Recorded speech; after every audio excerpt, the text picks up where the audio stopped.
얼마 전 수도권에 있는 어느 20층 아파트에서 일어난 소름 끼치도록 섬뜩한 이야기입니다.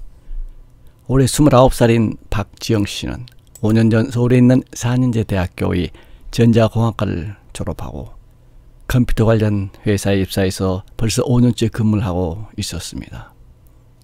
지영 씨는 태어나서 29살이 될 때까지 부모님 집에서 살았습니다. 그러다가 6개월 전에 드디어 20층 아파트의 꼭대기층인 20층에 전세를 얻어서 독립을 하게 됐습니다. 이 20층 아파트는 주로 독신자들이 거주하는 소형 아파트였습니다. 그리고 섬뜩한 사건의 시작은 장마가 시작되던 6월 중순 어느 날 새벽이었습니다. 회사 일로 고단했던 지영이 방에서 잠을 자고 있는데 누군가가 바로 위층인 옥상에서 철제 옥상 출입문을 다급하게 두드리는 소리가 들려왔습니다. 그 옥상으로 통하는 문은 옥상 쪽에서는 열 수가 없었고 아파트 계단 쪽에서 손잡이를 돌려야 열 수 있었습니다. 그러나 평소에는 안전상의 이유로 입주민들이 옥상 출입을 금지하고 있어서 관리실에서 철제문에 자물쇠형 고리를 달아서 아예 자물쇠로 잠가 놓았습니다. 그런데 며칠 전 옥상 보수 공사를 하면서 인부들이 출입을 위해 관리실에서 자물쇠를 잠가 놓지 않았습니다. 따라서 임시적이나마 누구나 옥상 출입이 가능했습니다. 옥상 출입이 가능하다고는 하지만 사람이 옥상으로 나간 상황에서 만일 누군가가 계단 쪽에서 도어 손잡이 잠금 버튼을 눌러버리면 옥상 쪽에서는 출입문을 열 수가 없었습니다. 위에서 옥상 출입문을 두드리는 소리에 잠이 깨어 일어난 지영은 휴대폰으로 현재 시각을 확인하니 새벽 2시가 조금 지났습니다. 지영은 자신이 잠결에 잘못 들었나 하고 다시 잠을 자려 하는 순간이었습니다. 위층인 옥상에서 다시 철제 출입문을 좀 더 세게 두드리는 소리가 들려왔습니다. 자리에서 벌떡 일어난 지영은 대충 옷을 입고 거실로 나갔습니다. 앞 베란다 유리창에는 장맛비가 거세게 쏟아져 내리고 있었습니다. 지영은 아파트 현관문을 열고 나와서 옥상으로 올라가는 계단으로 향했습니다. 그리고 옥상 출입문 앞에서 나지막한 목소리로 물었습니다. 혹시 옥상에 누구 있으세요? 그러나 철문 저쪽 옥상에서는 아무런 대답이 들리지 않았습니다. 다만 쏟아지는 빗소리만 들려올 뿐이었습니다. 지영은 좀 더 큰 목소리로 옥상에 누구 있으세요? 하고 물었습니다. 그러나 역시 아무런 대답이 없었습니다. 하기는 이렇게 장맛비가 세차게 내리는 새벽에 옥상에 올라갈 사람이 있을 리가 없었습니다. 지영은 처음부터 자신이 잠결에 소리를 잘못 들었거나 아니면 꿈을 꿨다고 생각하고 자신의 아파트로 내려왔습니다. 그리고 자리에 누워서 막 잠을 자려고 하는데 또다시 옥상 쪽에서 철문을 두드리는 소리가 나는 것이었습니다. 지영이 귀를 기울이고 들어보니 이번에는 철문을 두드리는 소리와 함께 문 좀 열어주세요. 문 좀 열어주세요. 하는 젊은 여자의 가냘픈 목소리도 같이 들려오는 것이 아니겠습니까? 지영은 다시 일어나 계단을 올라가서 옥상 철문 앞에 섰습니다.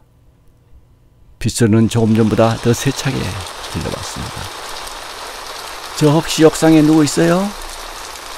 그러나 이번에도 철문 저쪽에서는 아무런 대답이 없었습니다.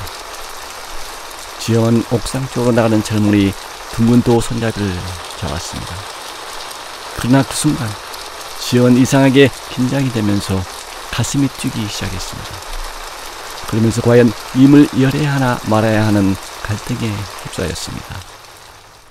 결국 지영은 그날 철문을 열어주지 못했습니다. 사실 너무 긴장되고 무서웠기 때문이었습니다. 이렇게 옥상 출입문을 두드리는 상황이 3일간이나 계속되자 지영은 밤에 제대로 잠을 자지 못해서 회사에 출근하면 졸기가 일쑤였습니다. 4일째 되는 아침이 되자 지영은 출근 전에 옥상 출입문의 잠금 버튼을 눌러서 풀어놓았습니다. 이제 누구든지 옥상 쪽에서 철문을 열고 아파트 안으로 들어올 수 있도록 해놓은 것이었습니다. 그리고 그날 밤은 오랜만에 편안한 마음으로 잠자리에 들었습니다. 그렇게 깊은 잠에 빠져있던 지영은 이번에는 자신이 아파트 현관문을 놓고 하는 소리에 또다시 잠을 깨었습니다.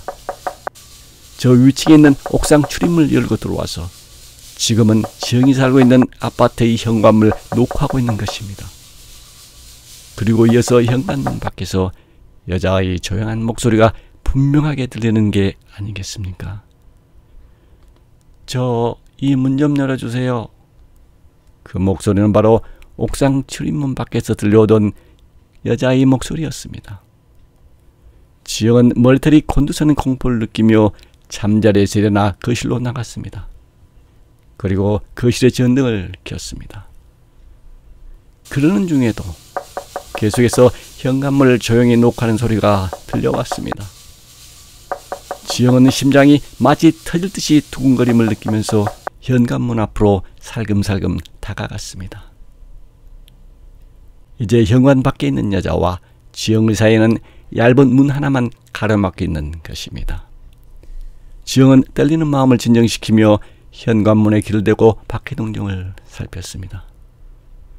그러자 또다시 밖에서 노크를 하며 현관문을 열어달라는 것이었습니다. 그런데 그 목소리가 너무나 애절해서 지영은 문이 안 연 거리를 풀고 문을 열어주고 싶은 충동이 들었습니다. 그러나 그 순간 다시 정신을 차린 지영은 거실에 현관 모니터가 있다는 사실을 생각해내고는 거실 쪽으로 와서 현관 모니터를 살며시 켰습니다. 그러나 밖이 너무 어두워서인지 모니터에는 검은색만 나타났습니다. 바로 그때 갑자기 현관 밖의 센서등이 켜지면서 현관 앞에 있는 여자의 모습이 모니터에 비쳤습니다. 그런데 그 모습은 사람 형상이 아니었습니다. 산발한 머리에 머리는 깨져서 피범벅인데다가 얼굴이 절반이 너덜거리는 참혹한 형상이었습니다. 지영은 숨이 멎을 것 같은 공포를 느끼며 방 안으로 뛰어 들어갔습니다. 그리고는 날이 셀 때까지 한숨도 자지 못했습니다. 다음날 아침이 되자 지영은 출근하기 위해서 밖으로 나가야 했지만 현관문 앞에 누군가가 있을 것 같은 불안감 때문에 선뜻 현관문을 열지 못했습니다. 지영은 먼저 거실의 모니터를 켜서 혹시 문 앞에 누가 있는지 확인을 했습니다.